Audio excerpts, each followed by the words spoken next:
ఆర్యవైశ్యులందరూ ఐక్యంగా ఉంటేనే అభివృద్ధి సాధ్యమవుతుందని ఆర్యవైశ్యుల మహాసభల సభ్యులు నగునూరి అశోక్ కుమార్ అన్నారు. ఈరోజు శుక్రవారం మధ్యాహ్నం 2 గంటల ప్రాంతంలో వైశ్యభవన్లో నిర్వహిస్తున్న వినాయక నవరాత్రి ఉత్సవాల వద్ద అందరూ సమావేశం అయ్యారు. సందర్భంగా నగునూరి అశోక్ మీడియాతో మాట్లాడుతూ వైశ్యులమందరము ఐక్యంగా ఉంటేనే అభివృద్ధి సాధించవచ్చని, ప్రత్యేకంగా వినాయక నవరాత్రి ఉత్సవాల వద్ద అందరము సమావేశం నిర్వహించుకున్నాము. ఆర్యవైశ్యుల అభివృద్ధి కోసం పాటుపడుతూ అందరము ఐక్యంగా ఉండాలని నగునూరి అశోక్ కుమార్ అన్నారు. సందర్భంగా ఆర్యవైశ్య సంఘ అధ్యక్షులు కొమరవెల్లి భాస్కర్ మీడియాతో మాట్లాడుతూ ఆర్యవైశ్యులమందరము ఐక్యంగా ఉండి మన హక్కులను సాధించుకుందామని అధ్యక్షులు కొమరవెల్లి భాస్కర్ అన్నారు. ఈ కార్యక్రమంలో సంఘ నాయకులు పాల్గొన్నారు.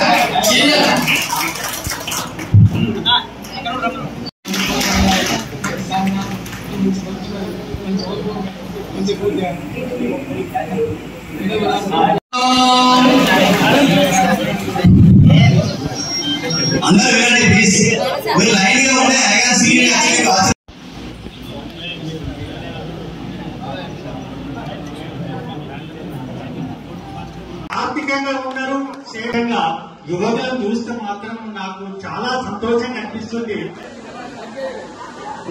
ఈరోజు మన పెద్దలు పూజలు కొమరవెల్లి రామూర్తి గారు ఒక మాట చెప్పారు.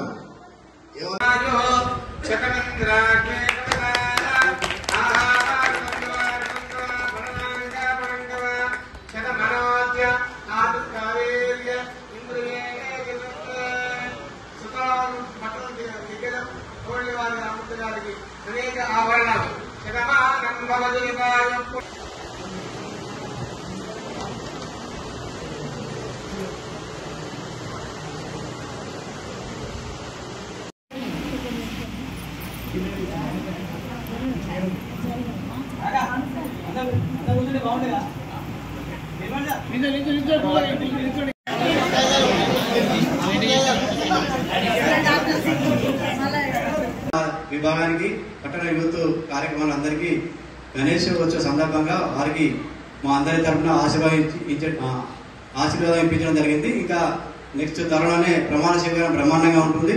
అప్పుడు అందరూ సన్మానాలు కానీ స్పీచ్లు కానీ ఇస్తారు. కాబట్టి అందరూ ఏమనుకోకండి. ధన్యవాదాలు. అందరికీ నూతనంగా ఎన్నుకోబడిన కార్యవర్గ అందరికీ థ్యాంక్ యూ. అధ్యక్షుడిగా రెండోసారి ఏకగ్రీవంగా ఎన్నుకున్నాను. మీ అందరికీ ప్రత్యేకంగా పేరు పేరున కృతజ్ఞతలు తెలియజేస్తున్నాను. అలాగే మనందరం ఇలాగే ఐక్యమత్యంగా ఉంటే ఏదైనా సాధించగలుగుతాం. ఇలాగే కొనసాగాలని నేను కోరుతున్నాను. జై గురు గణేష్ మహారాజ్ కి, జై వాసవి మాతాకి. ఇంకొక విషయం, ఈ రోజు ఇంత మంచి కార్యక్రమాన్ని నిర్వహించిన నగునూరి అశోక్ అన్న గారికి ప్రత్యేక కృతజ్ఞతలు తెలియజేస్తున్నాను. ఈ కార్యక్రమం ఇంత మంచిగా ఉండాలని అనుకోలేదు. అన్న నిన్ననే ఫోన్ చేసి భాస్కర్ అన్న ఇట్లా చేద్దాం ప్రోగ్రామ్ అని అంటే అన్న చేద్దామని చెప్పినాం. ఇంకా ఎంకరేజ్మెంట్ మన ఈ కార్యక్రమానికి విజయంతం కావడానికి కూడా అశోక్ అనే ముఖ్య కారణం. అతనికి ప్రత్యేక కృతజ్ఞతలు తెలియజేస్తున్నాను.